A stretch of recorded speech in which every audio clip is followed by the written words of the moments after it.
Welcome everyone, I'm Deronda with Foods 101. Today I want to show you how to make this pumpkin curried soup. Absolutely fantastic for these fall days that we're having right now. Now to get this soup started, you're going to need a 1 15-ounce can of pure pumpkin. It's 100% pure pumpkin. You're going to need a 15-ounce can of your low sodium chicken broth. Now if you have your own chicken broth that you've made, by all means go ahead and use that. You're going to need a half a cup of your real cream of coconut. Now I like the Coco La Paz brand. Make sure before you measure out your half cup that you give this a nice shaking. 1/2 cup of water, a cup of diced onions, 1 tablespoon of fresh lime juice, 1½ teaspoons of minced garlic cloves. Make sure your garlic is very nice and fresh. That means when you push into it, it's not going to give. You're going to need 1½ teaspoons of fresh ginger root. This is what the ginger root looks like. I'm going to show you how to peel it and grate it later. 1½ teaspoons of curry powder, 1 teaspoon of kosher salt, just a pinch of your crushed red pepper flakes, along with a pinch of your ground cumin and a tablespoon of olive oil.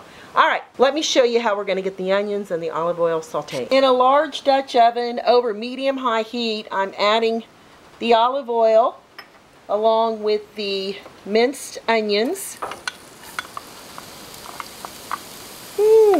Yum, already smelling yummy. Now, we're going to cook these onions for the next 8 minutes over medium-high heat. Now, if your onions start to brown around the edge, turn your heat down to medium. To peel the ginger that we have here, you're going to just take a spoon and you're just going to start scraping off the outside. You see that? It comes off very easily. We'll go around, show you how to do it. And if you've got a large piece of your ginger root, you can go ahead and you know, just tear it apart like this. We'll just break apart just like that. Alright, now I'm going to grate about 1.5 teaspoons, and here's my microplane. As you can see, it's this instrument, and then we're just going to go ahead and we're going to grate it. Just like that, until we get 1.5 teaspoons. It's been 8 minutes that we've been sauteing our onions.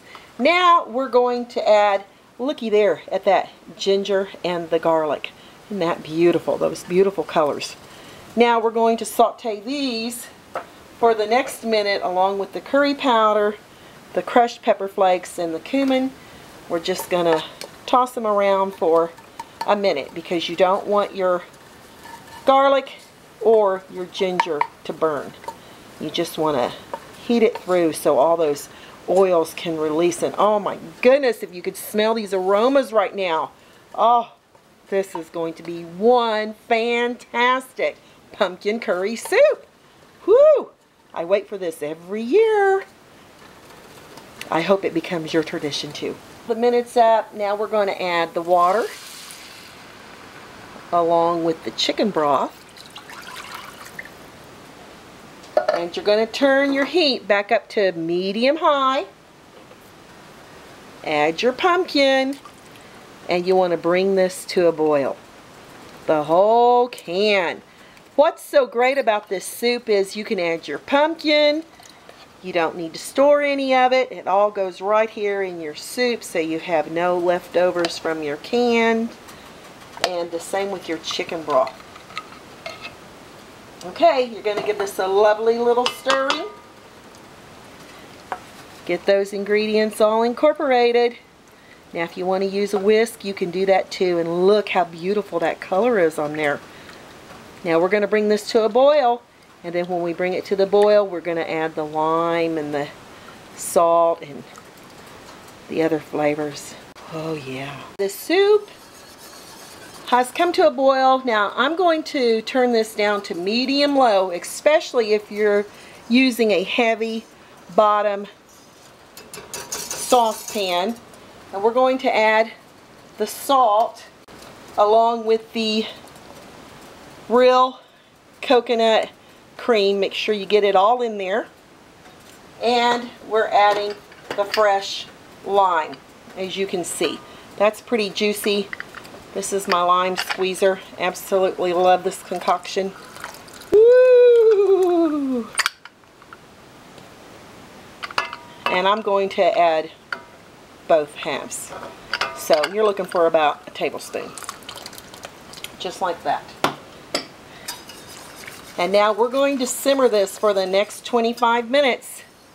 And then we'll puree it. I'll be back in 25 minutes. And remember, turn your heat to medium-low. The pumpkin curried soup has cooked for 25 minutes. Now we're going to add this over to a food processor and we're going to smooth out every little piece that's here in our pumpkin curried soup. Alright, and when you're working with hot soups, make sure you just puree a little bit at a time. I returned my puree soup back to the Dutch oven and I've warmed it just a little on medium-low heat for about 5 minutes. And now I'm ladling it into the bowl. I'm going to add some croutons. This isn't necessary, but you can if you wish.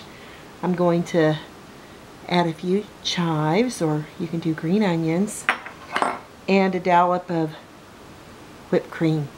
And look how beautiful that is. I'm going to add a few more little chives here on the top. And now I'm just really, my mouth is watering to dig into this. Alright, look how nice and creamy it is. Oh wow. Great flavor. That pumpkin's coming through. That subtle sweetness of that cream of coconut. And that fresh ginger and garlic. If you love pumpkin curry soup, this will be first on your list. Hey y'all, I'm Dorana with Foods 101. Thanks for watching. Give me a thumbs up, leave me a comment, and I'll catch you next time.